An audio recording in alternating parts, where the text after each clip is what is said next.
Ken Stevens' lab, where she became a specialist in acoustic phonetics. And then she came back and joined CNRS to do speech recognition. And when everybody was doing statistical models, she just said, I'm not going to do this, and do something different. And went on to do phonetics and phonology as a professor at University of Sorbonne at Paris, and at Nouvelle. And from then on, she's been working on prosody of various languages. I was just talking to her and found out that she's worked with Arabic, Greek, Chinese, and she says she's really learned a lot of languages, the commonality amongst all of them and the differences that exist. So, Professor Jacqueline Vaissière.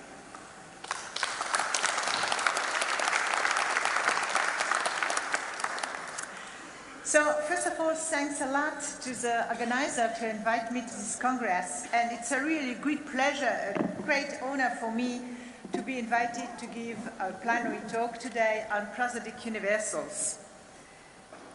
The goal of my talk is to illustrate the same prosodic tendency observed in a large number of unrelated, genetically unrelated languages, why they are common to all, almost common to many humans, and also to give counterexample.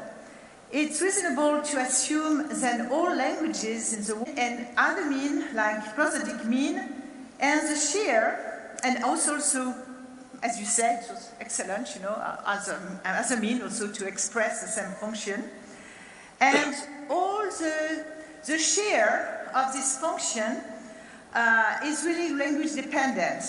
One, for exactly the same function, the language we use only intonation or prosody. Prosody is larger than intonation. For example, a prosodic feature, a combination of prosodic feature may be obligatory or optional, like a continuation rise or a final rise in a question. When it's optional and when it's used, it adds always a meaning, a supplementary meaning, a shade, a nuance of meaning. Like, for example, if I say, are you coming, in French, are you coming to Paris? I could say in French, venez-vous à Paris, or venez-vous à Paris, and the sound much more polite, much more open. And there are also compensatory phenomena amongst the different prosodic features, as we will see, and they're nice between them. For example, when upper level say, hello, at 0, you have to be completely flat. Duration came and say, okay, I will do the job in marking, for example, lexical stress, as we will see. So the prosodic parameters are extremely numerous, and I will exemplify some of them.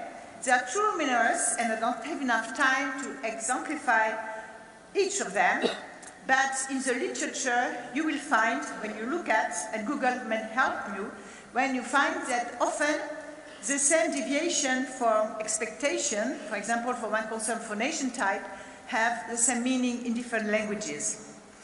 So, because they are common to many different languages, unrelated languages, we have to look for sources of explanation, and to be valuable, this explanation has to be found outside of the field of linguistics. And I will give example of psychoacoustics, ethology, mechanism on speech production as a breath group, speech production, speech perception and constraints, and also cognitive capability as shape, this prosodic, the meaning, the association between prosodic parameter and their meaning in speech. First of all, from psychoacoustic, we know that perceiving, they show on burst, but perceiving is regrouping. When a listener is presented with a set of isochronous bursts, after a while he hears them as grouped into units of 2 or 3 bursts, 2, 3, or 4, depending on the speaker and the speed. When the speed is more quick, then the group contains more bursts. And more importantly, and it's very important for speech, the first burst in the group is perceived as more intense, remember, more intense, and this last unit in the group is perceived as longer. For the consequences are a lot in speech. And one of the psychoacousticians says there's two innate rhythms. One is an intensive rhythm based on the fact that the first burst is perceived as more intense, and the other one is a temporal rhythm based on the fact that the last burst is perceived as longer. So I have to say that if you do experiment like that, and if you adjust the length of the last one, the loudness of the two bursts are perceived as equal. Why? Because loudness, when we hear speech and you ask which sound is louder, there is integration of intensity over time, a feature which is often overseen in the literature. So we may say that, okay, the two rhythms coexist, and we may say that in English, they phonologize somehow the intensive rhythm and speak something like wah, wah, wah, wah, wah, wah, wah, wah. And the French one will have phonologize the temporal rhythm and you speak something like na na na na na na na na na na na na. Okay, so what is important too is this initial strengthening on the first burst. And initial strengthening, we can see when we read spectrogram in a lot of languages. And for example, strengthening means strengthening all muscle in your vocal tract. And for the vocal fold to be more tense, mean for them it's harder to vibrate. So there's less vibration or no vibration, like in English, for voiced consonants at the beginning of the word, and on the contrary, in the middle of the word, then it's favorable to voicing. So each feature, have no time to see, there's a place in the word where they feel so comfortable. For example, nasality feel very comfortable at the end of a syllable. Why? Because nasality is mainly nasality, you have to lower the velum, and it's done by ceasing the action of the levator palatini. It shows relaxation. For the few features which correspond to relaxation of muscle, they feel so good and will be protected at the end of the word. So, at the end of the syllable, at the end of the word. So, initial strengthening also is something that the Asians, people don't read enough about what they wrote 200 years ago, about the Asians when they speak about lenation and fortuition. And if you look at sound change here, we can see that initial consonants were better protected than, for example, medial consonants, which may disappear.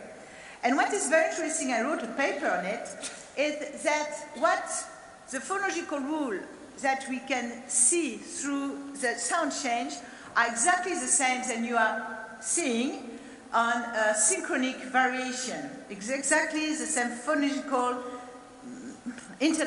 universal rule are at work. And also what is interesting, I don't know to go into detail because I am not giving a spectrogram reading course, but allophonic variation due to prosodic position are also prosodic mean by themselves. Because when you read spectrogram, you know, for example, if you have aspiration in English, when you read spectrogram, you know that this can be only initial or stressed initial syllable or stressed syllable. And final lengthening also has a lot of consequence and be used in languages. For example, see, Leiste describe how in a paragraph the last sentence is lengthened, and it's a cue, a strong cue to the fact that the sentence is final. She did experiment, a lot of experiment. Leiste is really a genius. And also it's used in many languages, Chinese, many languages, as a cue for marking the end of a phrase, so what we call phrase final syllable. And it's also used at the end of a non-final breath group. In many languages, I saw really lengthening in the end of the non-final breath group. But in some languages, like French, much less, in final, when the group is final, and for example, Chinese and Japanese, the literature says, and I could see also, and we will see, because I have some example, no utterance final lengthening. And the domain of lengthening vary from one language to another, and from one dialect to another, and sometimes from one speaker to another. It can be, like in French, a final syllable, it can be the final rhyme, it can be mainly the final stress syllable, or it can be the final stress syllable plus the following syllable, that means the final foot.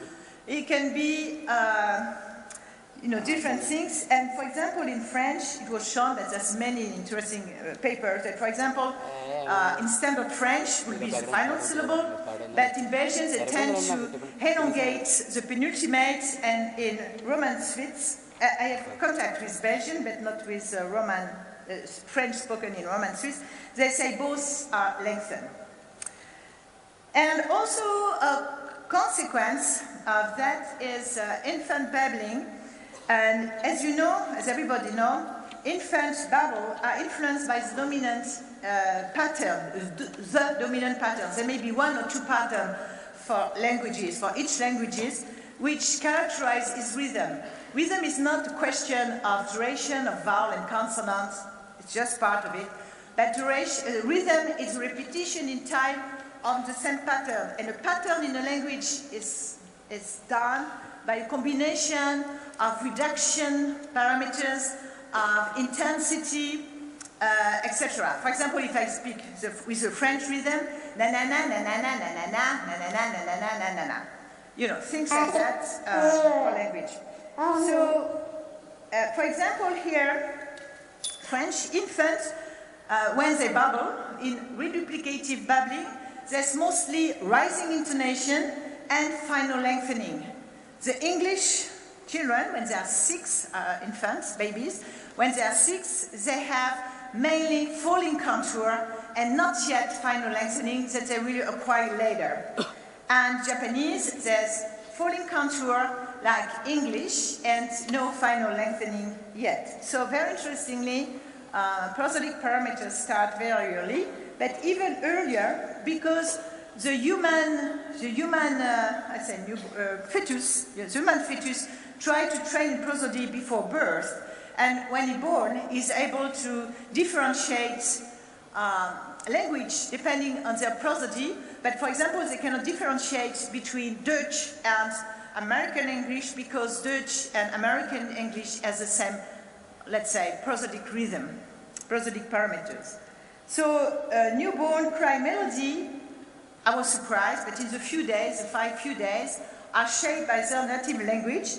And not so much surprisingly, the French babies has, when they speak to their mother, it's not crying, but just speak, etc., have a peak of intensity late in the syllable, impact of zero and intensity, late in the syllable, and the German as it much before into the syllable. So you see the training of prosody starts very early before the child is born.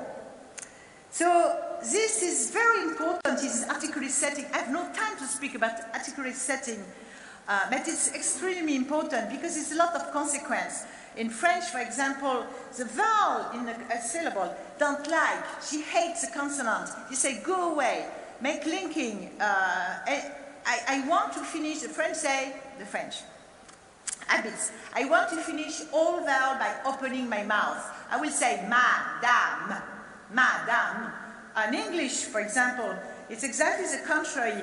The vowel attracts, which is falling, which is decreasing effort, attracts the following consonant, which become ambisyllabic.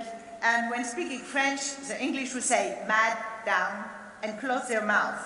So this is very important. These small habits change things. So to summarize that part, We have perceiving is regrouping, so it's also I did not have time, I took off my slides about metrical phonology like Lieberman, Prince, etc. It's a direct consequence, I think. And also our cognitive association like strengthening initial and associating lengthening with end. So now let's go more with ethology. With ethology is a study, scientific study of the animal behavior in normal condition, in wild condition, generally. And first, the law of physics, as you know, as everybody know here, because you are engineers, when cavity is longer, the formants, the resonance of that cavity are lower. And second things, when the vocal folds are more massive, they vibrate in a lower frequency, so F0 is lower. So in animal communication, both facts are used for communication between animals. Let's take an example here from Japanese, macaque ku, and this represents the relationship between situation and the acoustic morphology of the ku F0 contour. And each cell represents a number of cases where a ku of a particular contour was produced in a particular position. So I cannot, will not detail all this, but for example, you see when males are alone, they have a low frequency and falling frequency, and when a subordinate speaks to a more dominant person, when a dominant person speaks to a subordinate, the frequency is in this region, but the pitch is more rising here and higher when subordinate speak to a dominant. And it's known, for example, when a monkey become a chief in a group, he starts to lower his voice. And when a monkey is afraid, he raises his voice to look like small and not threatening. So, the resonance are a correlation of subordination, and John O'Hara described, and Morton, very interesting things about the link between ethology and speech. And for example, retraction of the mouth corner that animals is doing is to look smaller and to give appeasing impression. And second also, and then following O'Hara and many other, we can, I'd say, it's not a proof, it just speculates that high zero frequency here, which is associated with the notion of non-finality, is used in continuation when you say a sentence and it's not finished, it depends on the following. It's also used in question when you ask a question to someone. First of all, you are dependent on the goodwill of the listener, and also the question depends on an answer. And also for politeness, expression, uncertainty, doubt, submissiveness. You know, for example, I don't speak so many languages, but when I ask to be as a listener, what is more polite, what is less polite in the language, I really don't know. Generally, when I get pairs, it's very easy to say this is more polite because I hear some higher F0 or more rising F0. Rising F0, I will speak later. And the smile, for example, when we smile here, it's goodwill, you know, it's to shorten, okay, it's speculation, but when we smile, we shorten the front cavity resonance, and so the formants due to the resonance due to the front cavity get higher. And also, if you don't see the face, you can feel the person is smiling. And smiling is appeasing. People see, you know, I want to please to you. I am your subordinate, let's say. And there's many, I cannot here describe all of them, but many consequences of that. For example, palatalizations that were described by Jacobson and Fonage.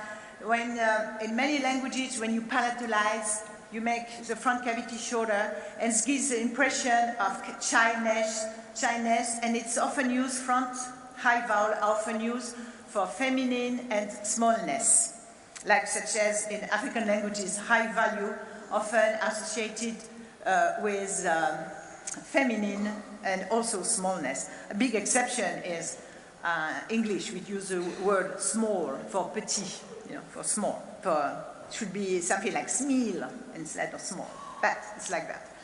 And also velarization is used to show, it's exactly the contrary, make a frequency lower, front cavity lower. And we can see, for example, if I say, I'm disgusted, I'm not English speaking, I'm not a native of English, but I'm disgusted. It's much easier to show how disgusted I am because g is it's guttural sound. And it's shown in languages that it's easier, some words are easier to express disgust or to express appraisal than others, depending on the phoneme. And vice versa, yet also influence of the choice of the word. So to summarize, there's speculation, I speculate that from psychoacoustics, there is association between position, lengthen mean end, more strength mean beginning, and from ethology, high, I don't say rising yet, but high, but you could say also rising because animals tend to rise. Okay, high mean strengthening dependency, while low mean independency and order, certainty. Okay, now let's go to the production. And as everybody knows, to take a breath, respiratory pauses are a physical necessity, and all humans speak during the expiratory phase of the breathing cycle. So they consume air, and they need to take breath again after a while, and a pause is inserted. All languages tend to insert a respiratory pause between two utterances, and the major articulation of the sentence, we will see. And the notion of pause is thus related to the notion of break, and as a general tendency, the longer the pause, the more impression of a break, long break. Then, for example, I can use, I have a lot, 20 languages here, because I give the same material here to a former student and colleague, and in a few days, I have to say, I received about 20 languages, a sample of about 20 languages, using exactly the same sentence. So let's say, for example, here, Arabic, here, I will give you لقد ساهم في أغلبية التطورات خلال 20 سنة الأخيرة. So I got about 20 languages like that to show you. This is in blue the F0 contour, and in green the intensity contour, to show you that it's no exception here. That, for example, let's take another language here. F0, undepending on the tone, etc., undepending on the structure, tend to decrease. 它对过去20年的技术进步做出了很大贡献。 If I'm allowed, by organizer, I could give you all the data, and you can listen to all this sentence. So, what can be derived from all this? This is what I call archetypal breath group. Okay. It's like that. You have the baseline, which is very important, the baseline. It's used as a reference line. We will judge other things depending on this baseline. And there's a baseline characteristic of each speaker, let's say. The top line, which declines more rapidly than the baseline. And you have initial value, which is kind of flexible, can make it more and higher depending on the load, I'd say semantic load of the first word. You have an initial rise there, which ends by first peak, and you have the final rise, which starts by early peak, and you have a final here value, which is kind of fixed. I will speak about it. And this unmarked group is used in all languages. Be careful, yes, I think almost all languages. I cannot find exception here. As F0 contour for assertion, so giving assertion. So probably the primary goal of language, it's speculation, you know. Primary goal of language was really to make assertion, to say maybe where the food, where, things like that. And note also that this contour here is found also in the cries, in the vocalization of primates and babies, baby cries. So I call it the archetypal contour, or the breath group, unmarked breath group. So how to explain this fact that this breath group is found in so many languages, at least in the 20 languages I have here? It was proposed by Lieberman, but it was wrong. Then it's probably due to a decline in subglottal pressure. There are some sentences where subglottal pressure decline, if zero decline, it's okay. But in many cases, the speaker has shown by Ladifogart and others, as all speakers use their muscles here to keep subglottal pressure constant. So this explanation is not valid. Another explanation which was proposed by Maeda in his thesis was trachea pull. And this expectation may be more or less valid. It could use syllable-radiographic data, but it did not work for all sentences. Effectively, when you consume here, you have tendency to lower the larynx, and then when the larynx is lower, fundamental frequency gets lower, okay? And the last one, which is also speculation, but it's more appealing, is one proposed by Oala, but it was really not completely shown because it's very difficult to compare the notion of effort for example, for rising fundamental frequency and lowering fundamental frequency. But it was found, it was proposed that the rise are harder to produce than the fall, and after you have a fall, then you have trouble to recover the same height. And this could be explained in a very nice way why down steps, that means the lowering of the second high in a sequence of high, low, high, is lower. And I really believe it, for a number of reasons, that John Oala is wrong. Is my microphone Everything is off. Okay. So, do you hear me? No. Although I could speak without microphone, but the last explanation is, for me, the best. As soon as you don't find a better explanation, then you should consider is plausible explanation. There are a lot of things interesting for, you should read De Molin and all this paper and Ladifogart, etc. On the correlation between subglottal pressure and F0. And you will see that we will use subglottal pressure, but for another purpose, for focus. Okay, now, so we have seen the unmarked breath group. Now let's go to the marked breath group for showing continuation. And when a sentence is long, the speaker needs to take again a breath inside of a sentence, and so the sentence will be divided into two groups. So the big one will be a single breath group, and the two groups will be divided into two breath groups, and the first one will be marked to show continuation, to show that it's dependent on what is following. And there's a number, but the same features, a number or combination of features which are used in languages to show that the group is not finished and the speaker is to wait for the following.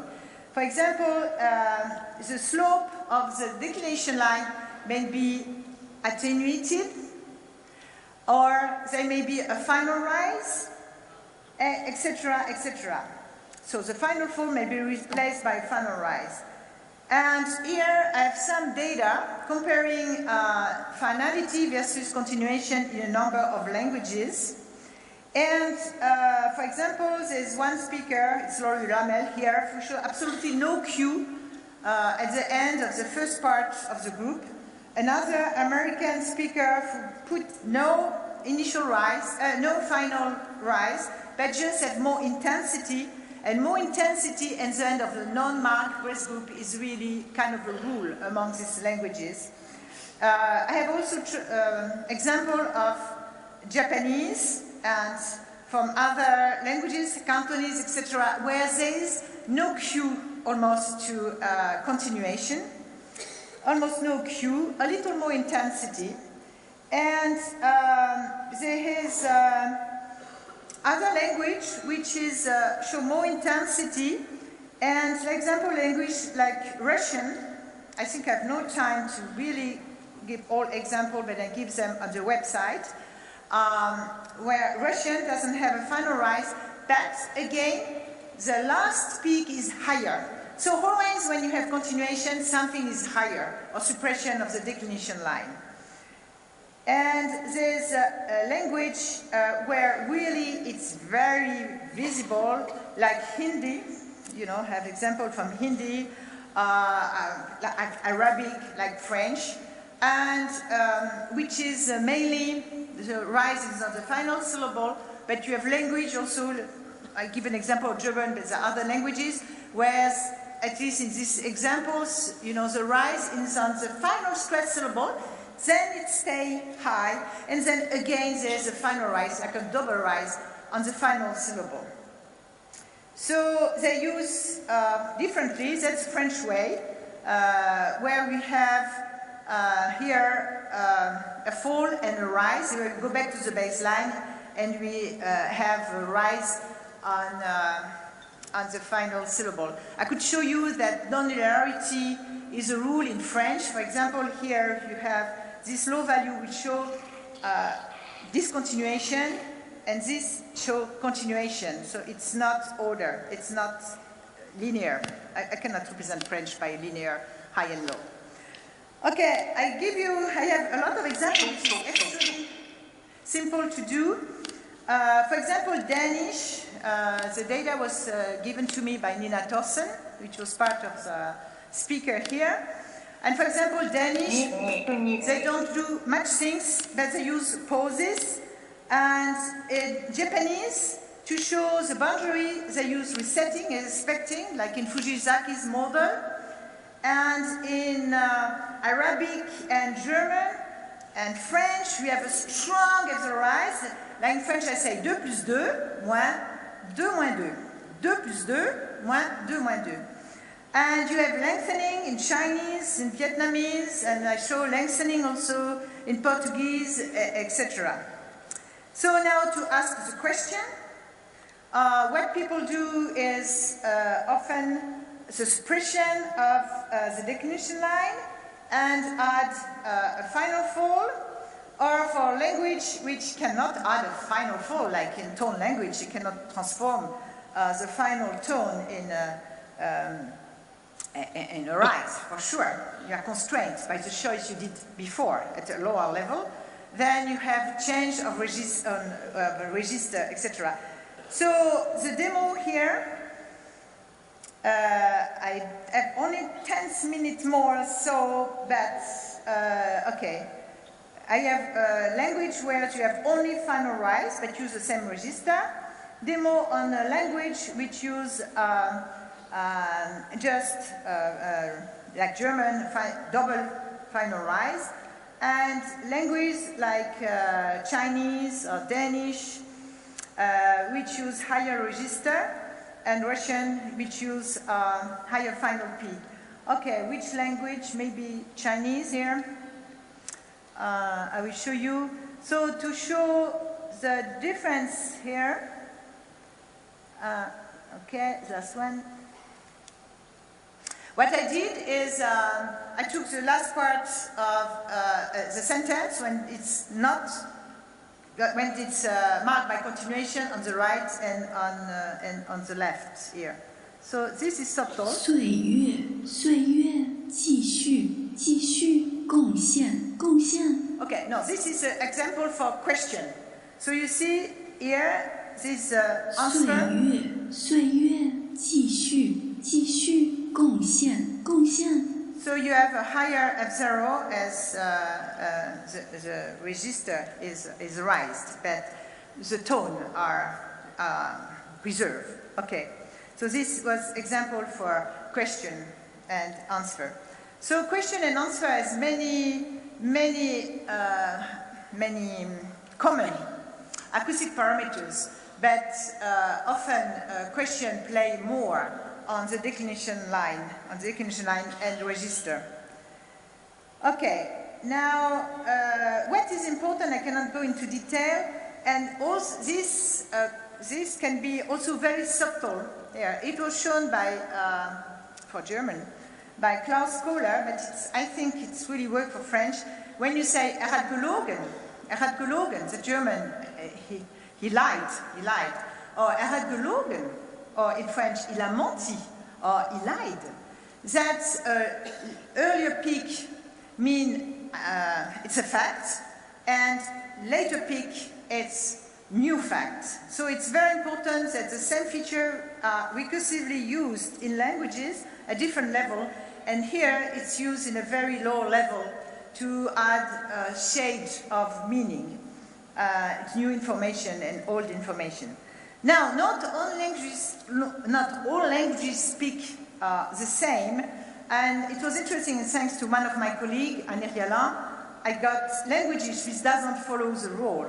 Like here in MOBA, the question is marked, you can see here a statement, a question, and the question is marked by lengthening, prolongation of F0, and the intensity decrease and the breath termination. And she studied languages in the same area. For example, in another dialect here, there's lengthening plus breathy termination. In another dialect, there's lengthening, prolongation of F0, and intensity decrease and breathy termination. And another dialects, for example, there's even falling intonation. For asking a question, you have a falling intonation. So, some other dialects, you have the same cue, some of them cue, and opening of the vowel, as she showed. For example, U is transformed into O to ask a question. So, what she names this lax prosody, and she says it's a typical feature of the Sudanic belt, in African languages, but she says that the high-pitch markers are very common in Africa, as it is in many other languages.